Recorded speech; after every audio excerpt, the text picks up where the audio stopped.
Look at how sad it looks. My poor truck. Well, I'm done using that microphone that I had. It keeps wanting to scratch like the start of the last video, so no more of that. So this is what I'm talking about. Okay, so I got the shock hoop here. I have one of the plates partially bolted on. This is the other plate. It'll go somewhere right here like that.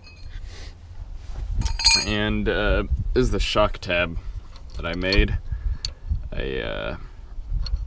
So I'm thinking this will be able to help me figure out where the hoop's gonna go. I'll just try to show you here. So since I can have this after I bolt it on and get the other tab made, since I have this at the right length, the shock tab, that'll help me line up where this side's gonna go and where that side's gonna go. And you can see, without even having it tightened or anything, you can see it's kind of already lined up where I'm gonna need it. So I think this will help a lot. I just got to make the other tab. And then I'm thinking of having it as far over here as possible, so then on this side I can put a secondary shock in the future. I mean, I don't need one right now, but if I was ever planning to, I would have the option to. If anyone's curious, this is a Esb Long Travel Kit. Mike doesn't he doesn't make these kits and sell them in bulk anymore. He's kind of doing his own thing with the new shop he's got, and just trying to do his own thing right now. And he said maybe later he'll make a new kit, but for now it's just what's out there is out there. I got this from a buddy I found on Tacoma World and drove down to LA and bought that from him. Yeah, it's kind of what I have going on. It's nothing too exciting right now. It's just, I didn't realize how hard it was to make a shock hoop. Shock mounts were so much easier. I guess I can show it to you, maybe. I don't know what I did with it. Oh, here we go. So this is what the shock mount used to look like. Absolutely terrible. So it sat under the hoop right there onto the coil bucket, and the main issue was this point right here was rubbing on the shock, on the top hat of the shock, and that was kind of limiting its swaying motion when it went through its travel, and it would get stuck, and every time I got in alignment, the alignment would be off because it was never sitting at the same spot. So that, combined with it pulling from the coil bucket, it had to go. I had to do something else because that wasn't working. Yeah, that's pretty much it, because I mean, I don't have a lot going on. I just got this tab made. Got to make 3 more. I haven't done the other side yet. I went ahead and cut out the fender well, but other than that, there's not much I've done. I still have to cut this one off. See, this one wasn't even pulling from the frame yet, but this point right here and here was still rubbing on the top hat of the shock, and it just was not working. Once I figure out the other hoop, I think it'll be really easy to kind of copy the measurements onto this hoop, and I should be able to just bolt it right up and not have a lot of issues. I'll give you a look at the kit here. It's the this isn't 4-wheel drive, but it's a 4x4 locking hub and spindle just to add strength to it. And then he made this mount for the uniball that just welded to the stock spindle. He welded the steering mount for the extended tie rods. I gotta shorten up these boots because they're too scrunched up, and they're just gonna end up rubbing on each other and tearing apart. You might have saw on the other one, that boot's just messed up. I still have same rotors that I got when I redid the brakes. They on this hub there are extended lug studs. I assume the guy that I bought the kit from was running wheel spacers or something like that. And then the plan is, after the shock hoops, the reason I cut out the fender well is after I do the shock hoops, I'm going to have to run a crossbar between the two.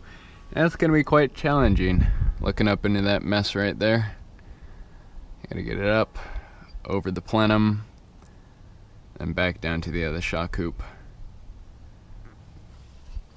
And then after I do all that, I'm going to clean all this up, and then I'm going to get some kind of fender lining and custom cut it to fit around all this, and I don't have a bunch of dirt and that kicking up into the engine bay.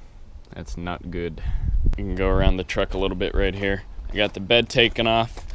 Most Tacomas, they mostly on the east side of the US, they get a lot of rust issues on the frame, but this one's really solid. It's only got surface rust, and that was there even before I took the bed off, so it'll be good.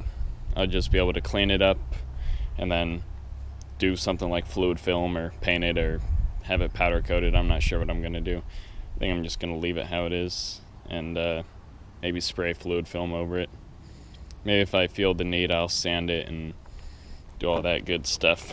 And then my cousin, he bought a truck that was already built, and he was in the process of building his truck just like mine, and he has a full long travel suspension axle that he had on his truck. So it's an older Toyota 1-ton axle with a lock diff.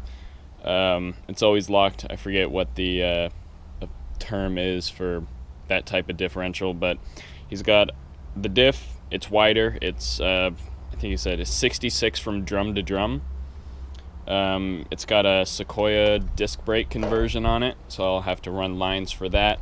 And one thing I was curious about is my wheels. They're 15-inch, and I think the Sequoia disc brakes are made for a 16-inch wheel. So I'm not sure what's going to happen there. I might downgrade to like some just regular Toyota disc brakes, just ones like this on my Tacoma, and then maybe later down the road upgrade the wheels for the Sequoia disc brakes. But I think it'll be all right. And then the leaf springs, it's a spring under axle that he has with the Deaver F67s. I know those aren't the best because they sag really easy and they don't hold up to a lot of weight, but I think it'll be okay for me for now because the F67s use the standard 52.5 measurement from perch to perch, and I'll be able to use that later when I upgrade to like a different spring like the H70 or something like that. But I think the F67s will be fine for now, just to get it back on the road. And I don't even have to do that yet. I can just throw the bed back on and then drive it how it is and just have the front widened. And the bed, this thing's a mess, but I got this actually wasn't here before I took the bed off. It's just recently started flaking off like that, but that won't be that big of a deal because I'll be putting the fiberglass bed sides on. And I've started drilling out the bed sides, and I didn't realize how much of a pain in the butt that was to drill out bed sides, because I knew it was spot welded together, but I didn't realize how many spot welds there are all along. There's tons of them, and I only have that front side, or the back side that goes up against the cab, the rail, and I still have to drill out all the spot welds in here. I started a little bit right here, but it is a pain. And then I have to do the other side. Most people, they end up just taking a cutoff wheel and just cutting the bed side off, and then leaving the excess, and then just laying the fiberglass bed sides over it. I got a can of Herculiner that after I cut out the back of the bed for where the spare tires will sit, then I can lay down the Herculiner and that'll look all nice and pretty. I got this big old piece of steel for all the stuff I'll be doing, and I got the interior right now. This is what it's looking like. I got this cheap Boss kit to kind of mock up the steering wheel to see if I'd like it. I got just a 300 millimeter maybe it's a 320, I can't remember right now, but a 300 to 320 millimeter steering wheel, and I like the way it fits in there. I also, as soon as I bought the truck, I realized it didn't have keyless entry, and I ended up buying a AudioVox AA925. It's a keyless entry system, and it works really well. I've never had any issues with it.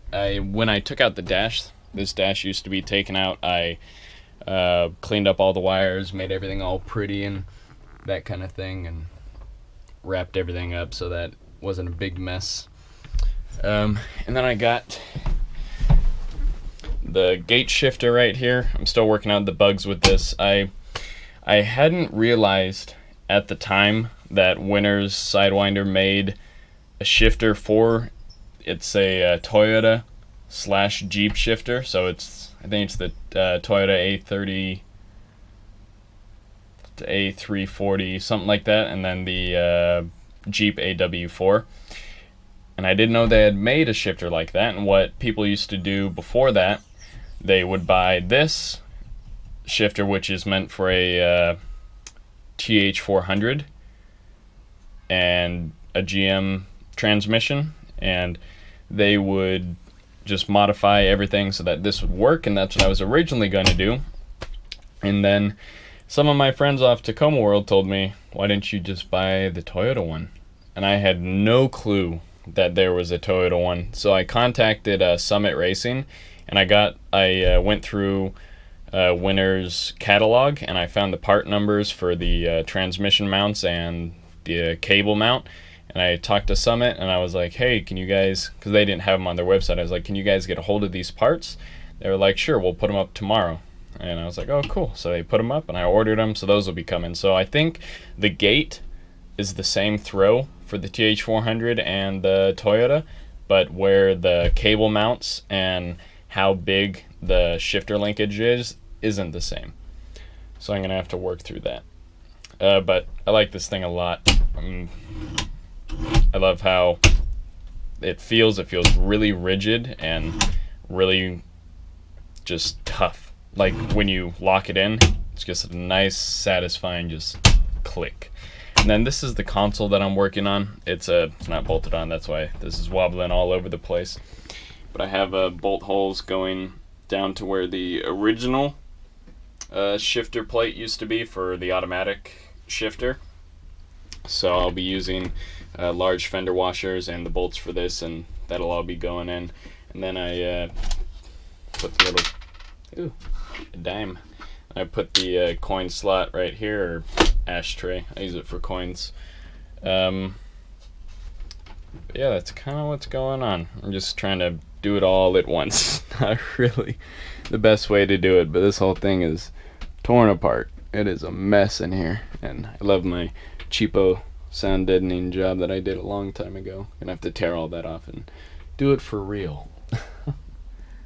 But yeah, I still have about 80 feet of tube.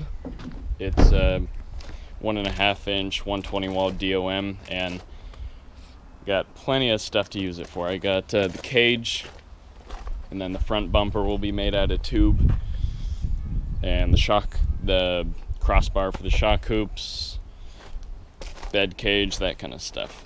So kind of what I got going for myself right now. It's quite the handful, but now that I don't have another car to worry about, I think it'll be good.